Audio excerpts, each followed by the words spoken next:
اللہ کے پیارے رسول صلی اللہ تعالی علیہ وسلم سے حضرت ابو بکر نے عرض کیا، میرے آقا میں نے آپ کی نسبت کی وجہ سے انہیں کچھ بھی نہیں کہا، مگر انہوں نے مجھے کچھ ایسی باتیں کہی ہیں جو مجھے اچھی نہیں لگی۔ یہ سن کر میرے مصطفیٰ بیٹھے ہوئے تھے، آقا کریم صلی اللہ علیہ وسلم کے چہرے پر جلال کے آثار نمودار ہوتے ہیں۔ میرے آقا بیٹھے تھے، کھڑے ہو گئے اور میرے آقا نے جلالی تیور میں ارشاد فرمایا، میرے یار ابو بکر کو میرے لیے چھوڑ دو، میرے یار ابو بکر کو میرے لیے چھوڑ دو، تمہیں کیا معلوم میرے ابو بکر کی شان کیا ہے۔ میرے آقا ارشاد فرماتے ہیں، خدا کی قسم میں نے جب اپنے نبی ہونے کا اعلان کیا، خدا کی وحدانیت کی طرف تم کو بلایا، تم نے مجھے جھٹلایا تھا، ابو بکر نے سب سے پہلے میری تصدیق کی ہے۔ سبحان اللہ، تم کیا جانو میرے ابو بکر کا مقام کیا ہے۔ میرے ابو بکر نے سب سے زیادہ مجھ پر مال خرچ کیا ہے، جبکہ تم اپنے مال کو حفاظت سے رکھا کرتے تھے۔ ابو بکر نے میری اس وقت تصدیق کی ہے جب تم میری تکذیب کرتے تھے۔ حضرات محترم، الحمدللہ آج جو تاریخ ہے یہ تاریخ وصال حضرت ابو بکر صدیق رضی اللہ تعالیٰ عنہ کی ہے، یعنی جہاں جہاں سنی ہیں وہاں آج تاجدار صداقت حضرت ابو بکر صدیق رضی اللہ تعالیٰ عنہ کی بارگاہ میں خراج عقیدت پیش کیا جا رہا ہوگا، اور اللہ تعالیٰ ہم اور آپ کو اس کی توفیق رفیق بھی عطا فرمائے۔ صحابہ کرام رضوان اللہ تعالیٰ علیہ اجمعین کی مقدس ہستیاں وہ ہستیاں ہیں جنہوں نے اسلام پر اور بانی اسلام پر اپنا تن من دھن سب قربان کر دیا۔ اسی لیے تمام روئے زمین کے تمام علماء، صلحاء، بزرگان دین سب کا اس پر اتفاق ہے کہ انبیاء کرام کے بعد صحابہ کرام کی جماعت سب سے افضل و اعلیٰ ہے۔ کوئی کتنے بھی بڑے مرتبے کا ولی ہو، وہ کسی بھی صحابی کے منصب پر اور ان کے مرتبے تک نہیں پہنچ سکتا۔ اور پھر تاجدار صداقت حضرت ابو بکر صدیق رضی اللہ تعالیٰ عنہ، سبحان اللہ، اللہ تبارک و تعالیٰ نے قرآن کریم میں ارشاد فرمایا، والذی جاء بالصدق وصدق بہ، اور وہ جو حق لے کر کے تشریف لائے اور پھر جنہوں نے ان کی تصدیق کی۔ صحابہ کرام بھی اس آیت مبارکہ کی تفسیر بیان کرتے ہوئے ارشاد فرماتے ہیں، وہ جو سچ لے کر تشریف لائے اس سے مراد ذات مصطفیٰ ہے، اور وصدق بھی، اور جنہوں نے اس کی تصدیق کی اس سے مراد حضرت ابو بکر صدیق رضی اللہ تعالیٰ عنہ۔ اولئک هم المتقون، یہی لوگ صاحب تقوی ہیں۔ سبحان اللہ، یعنی اللہ تبارک و تعالیٰ نے اپنے کلام مبارک میں جس آیت مبارکہ کے ٹکڑے میں میرے مصطفیٰ کو صاحب تقوی کہا، وہی حضرت ابو بکر صدیق کو بھی صاحب تقوی کہا۔ اللہ اکبر، تاجدار صداقت حضرت ابو بکر صدیق رضی اللہ تعالیٰ عنہ، سبحان اللہ، آپ رسول کونین صلی اللہ تعالیٰ علیہ وسلم کی پیدائش سے، یعنی سرکار کی دنیا میں تشریف آوری سے تقریباً 2 سال 2 ماہ پہلے دنیا میں تشریف لائے۔ حضرت ابو بکر صدیق رضی اللہ تعالیٰ عنہ حضور سید عالم صلی اللہ علیہ وسلم سے 2 سال پہلے دنیا میں تشریف لائے۔ ایک مقام پر میرے مصطفیٰ نے پوچھا تھا، اے ابو بکر تم بڑے ہو یا ہم بڑے ہیں؟ حضور رسول پاک صلی اللہ علیہ وسلم نے حضرت ابو بکر صدیق سے پوچھا تھا، اے ابو بکر تم بڑے ہو یا ہم؟ تو حضرت ابو بکر صدیق رضی اللہ تعالیٰ عنہ کا جواب کیا تھا؟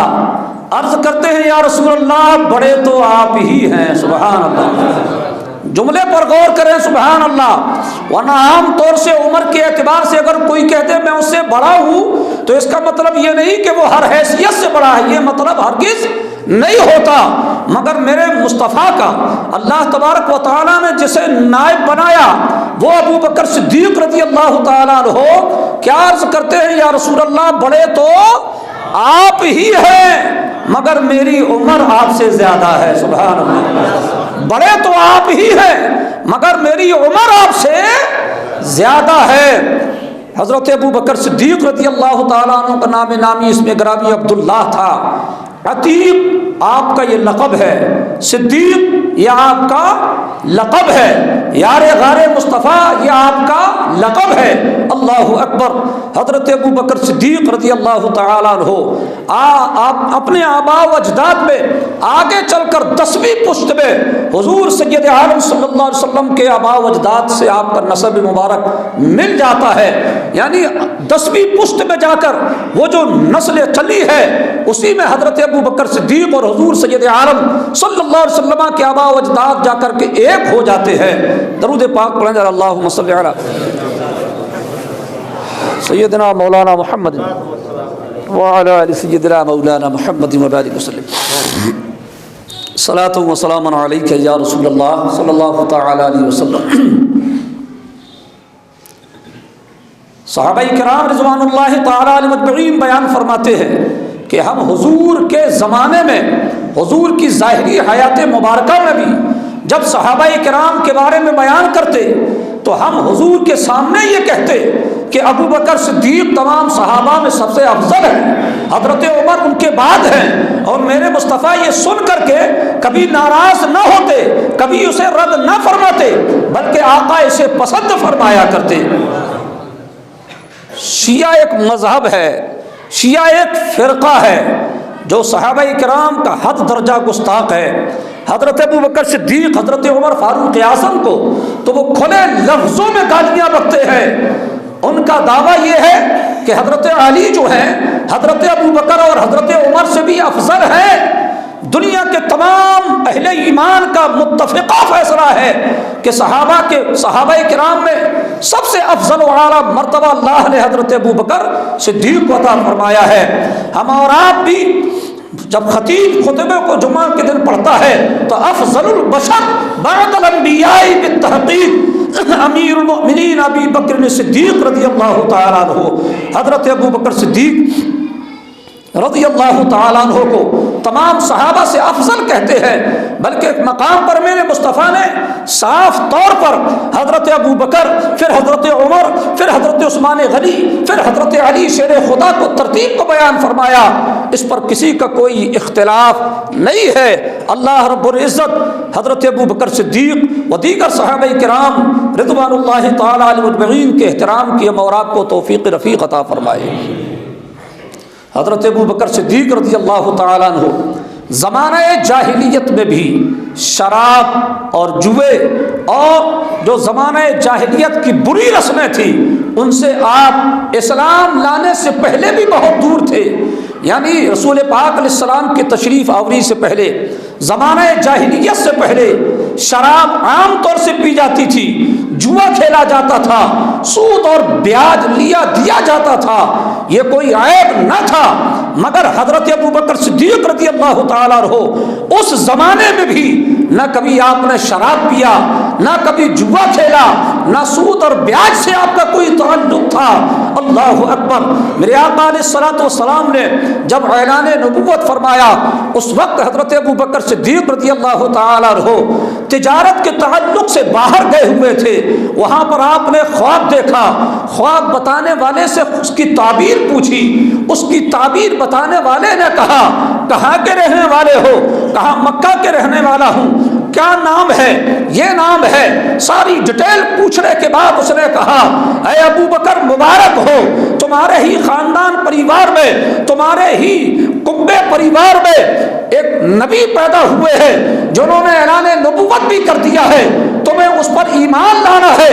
حضرت ابو بکر صدیق رضی اللہ تعالیٰ عنہ یہ سن کر کے اپنا مال وہاں فروخت کر کے جب مکہ تشریف لاتے ہیں، آقا کریم صلی اللہ علیہ وسلم کی بارگاہ میں حاضر ہوئے، دروازہ کھلوایا اور حضرت ابو بکر صدیق رضی اللہ تعالیٰ عنہ نے چہرے مصطفیٰ کو دیکھا، مصطفیٰ نے ابو بکر کو دیکھا، فرمایا ابو بکر اسلام قبول کرو۔ سرکار ابو بکر صدیق رضی اللہ تعالیٰ عنہ نے بغیر کسی دیری کے فوراً میرے مصطفیٰ کا کلمہ پڑھا اور اسلام قبول کر لیا۔